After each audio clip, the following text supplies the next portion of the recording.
help us do that today, I have Kaitlyn Shepherd with us on the call. Kaitlyn is a policy analyst with the John Locke Foundation Center for Effective Education. Kaitlyn has joined us at different Callan gatherings to offer her insight and experience on different education matters. And we are excited to be joined by her today. So with that, Kaitlyn, I'll turn it over to you. Well, thanks so much, Bryce, for the introduction. Really appreciate it. It's good to be with you all today. Looking forward to kind of just giving a preview of what to maybe expect this legislative session, kind of what that looks like in North Carolina, and then some of the bills that are going through the process this session. So I wanted to kind of start off with talking a little bit about an overview of how the legislative session works in North Carolina. I think it's important before we talk about specific bills and policies that are going through the General Assembly to kind of have that context of the overall context of the legislature. So here in North Carolina, we have a General Assembly that meets in a legislative biennium. So all that means is we have a long session in the odd numbered years and then a shorter session in the even numbered years. So being 2025, we're in the middle of the long session. Typically that goes January through July, although there isn't really a set end date. So in recent years, it has been much longer than July, going through the fall, October, November. But usually they try to adjourn after they adopt a new budget, which is the main priority that happens during the long session. And then, so next year in 2026, we'll have the short session. And typically, as the name suggests, it's a lot shorter in duration, and there's a limited number of bills that they consider during the short session. So usually that starts in mid-spring, maybe May or so, and goes for just a couple of months. So a lot shorter usually than the long session. And what they're doing during the short session is considering just certain kinds of bills, those that have already passed the chamber during the long session, recommendations from study commissions, and then they're making budget adjustments. So they're not adopting a whole new budget, they're just making adjustments to the budget that they passed during the long session. So this year, the Republicans have a majority in both the House and the Senate, but following the 2024 elections, they did lose their supermajority, which that basically allowed them to have enough votes between both of the chambers to be able to override a veto from Governor Roy Cooper, who is a Democrat. So now this session, they still have a majority in both chambers, but depending on the policy priorities that they have, if they a bill that they have passed through both chambers gets vetoed by Governor Stein, they'll need to kind of work across the aisle and get one or more Democrats on board to be able to override that veto and pass that policy into law. So in the House, we have 120 members. We have a new House Speaker this year, Dustin Hall, a Republican. In the Senate, we have 50 members. The presiding officer or the leader of the Senate is technically our Lieutenant Governor, Rachel Hunt, who's a Democrat. But that's more of a ceremonial role, doesn't vote except in cases of a tie. So really the person kind of running the day-to-day operations of the Senate is Phil Berger, longtime leader in that position, kind of running the day-to-day workings of the Senate. I also want to talk a little bit about kind of some of the key legislative players in addition to those in leadership roles. So in the House and the Senate, we have an education committee. This year, a House Education Committee has 24 members. The chairs this year are Brian Biggs, David Willis, and Tricia Cotham. You may know her as one of the architects of Opportunity Scholarship expansion in recent years, now a chair on the House Ed Committee. And then in the Senate Education, the chairs are Kevin Corbin, Michael Lee, and Brad Overcash, all Republicans. So those are kind of the people who are running the day-to-day committees that are going to be hearing these education bills going through the General Assembly. Also wanted to give just a brief overview of what the legislative process looks like now that we understand kind of the committees and the people that are in charge of these bills. Also important to understand how they work through the General Assembly, and important to just know about that. So after a bill is introduced, it goes through the introduction and first reading. So it's read one time on the floor of the chamber, and then it goes to the committee. So that'll be the House or Senate Education Committees.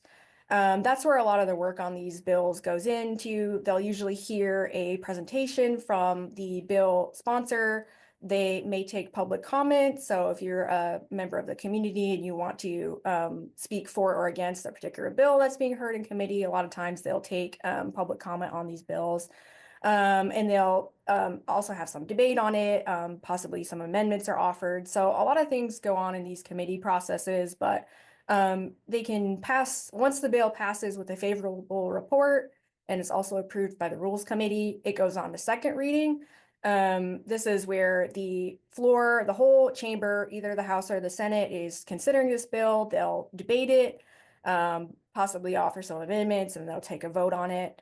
And then it'll go to third reading, where there could be more debate, but a lot of times they often just take a final vote on it. If it passes that stage, it'll be passed to the other chamber, and it'll go through the same process with the bill readings and the committee study.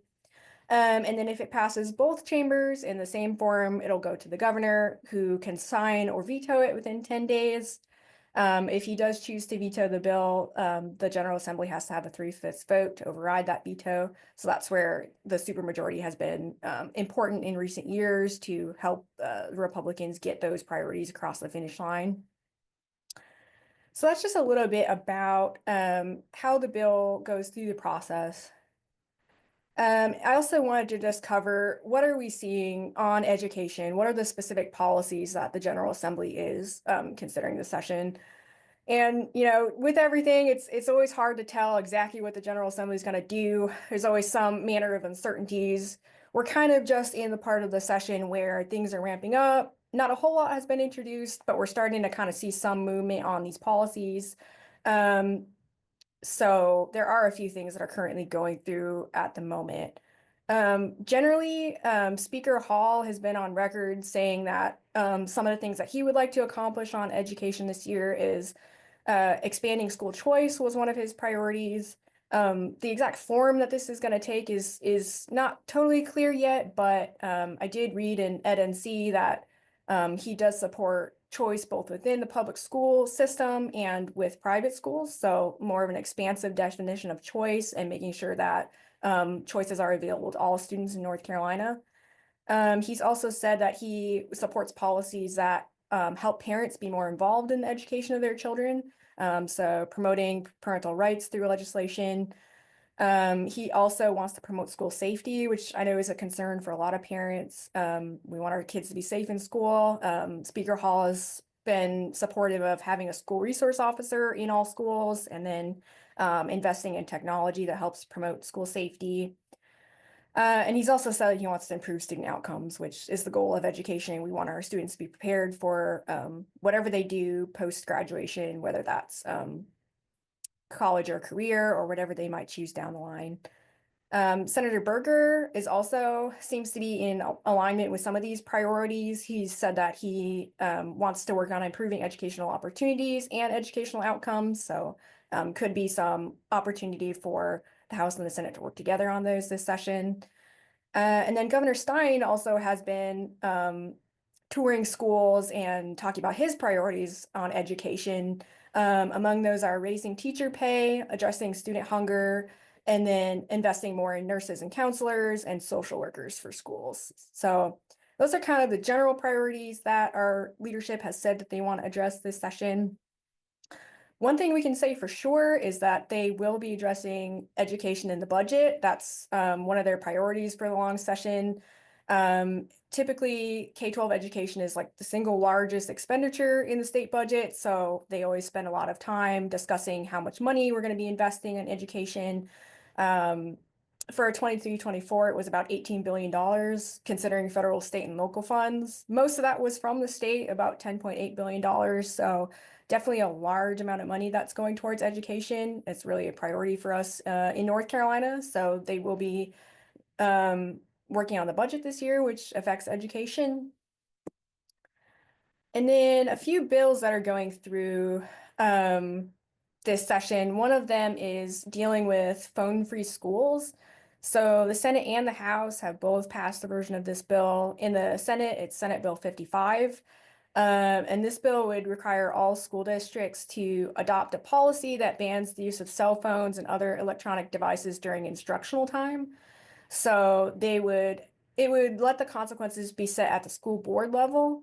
And there would have to be some exceptions in every district's policy for things like emergencies or when it's authorized by a teacher for educational purposes. And then there's also exceptions for students with special needs, whether that be they need a device for medical care or in accordance with their IEP or 504 plan, that would be allowed under this policy. A similar bill in the House Bill 87, and that would require all school districts to eliminate or severely restrict student access to cell phones during instructional time. So both of these looking to limit cell phone usage during instructional time, but the Senate being a little more expansive in their definition of the kinds of technology that they're going to be prohibiting during class time.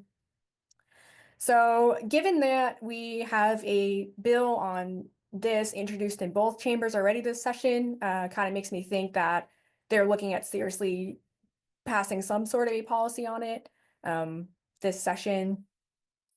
Another thing that's been introduced so far is a lot of local bills having to do with the school calendar. So these are local bills, so they don't affect the whole state, they just affect the particular school district at issue. But under the state law, the districts are generally prohibited from starting school before a certain date and ending before a certain date. And so a lot of the districts are wanting to have more flexibility in when they start their school year. If they can start earlier in the summer, they can get their exams done before the Christmas holidays and not have to take a break kind of in the middle of that semester. But on the other side, you have the tourism industry that's looking to kind of extend summer so that they can have more people come out and invest in those sectors of tourism. So kind of a thing that seems to come up yearly.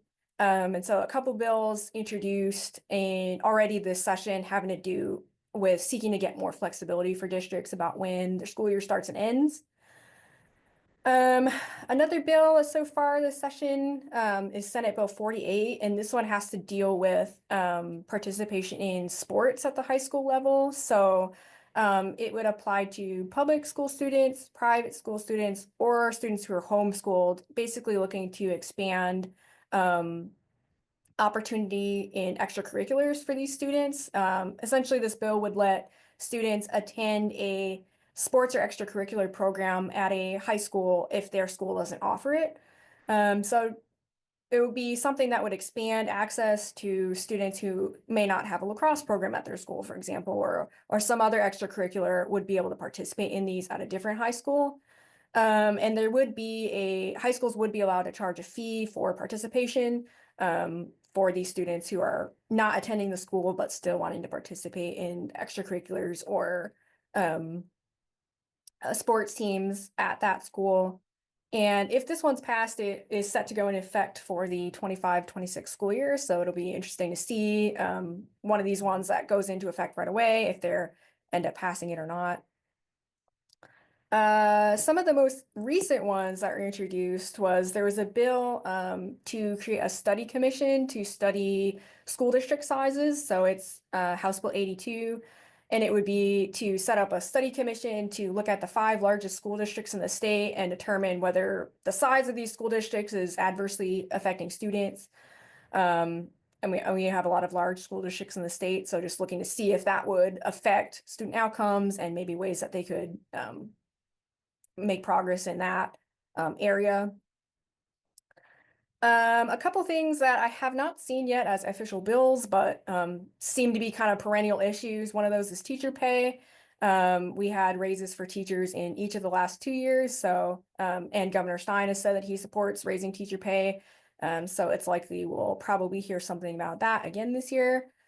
And I'm guessing that the General Assembly will probably take up something to do with opportunity scholarships again. We had an expansion of that program in 23 to all families, regardless of income. And then last session, the General Assembly passed legislation to fund all the students that applied for that program. And so given that this is a yearly appropriation thing, the General Assembly has to come back every session and appropriate money for the program. We'll probably hear something about that again this year. A couple things they have left open that I have not seen as much movement on, but they may decide to take up. One of those is the school accountability model, the A to F grading system that all schools and districts get this grade to kind of promote accountability and transparency in our school districts. Currently, it's based on an 80-20 model that takes into account test scores and student growth. And there was some movement a while back to kind of change how we set up this accountability system and take other factors into consideration, like school climate, attendance, and things like that, to kind of get a more holistic view of school quality for parents. I haven't seen anything moving specifically on that, but they have kind of left it open. So it's possible they might take that up again.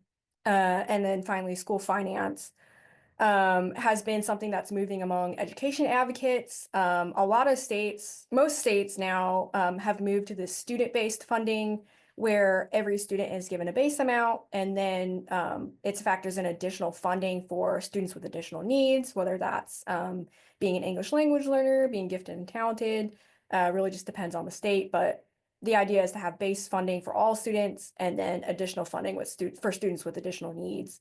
So most states are moving that way. There's been movement in the South on this issue. We had Tennessee do a big reform in 2022, Mississippi in 24, and Alabama currently considering a similar bill. So it's moving among Southern states, maybe not at the General Assembly this session, but it is something that I'm seeing movement on in the advocate community, education advocates. So something that they may take up, if not this session, then maybe in the future. So that's all I have. Thanks again for having me and happy to stand for questions.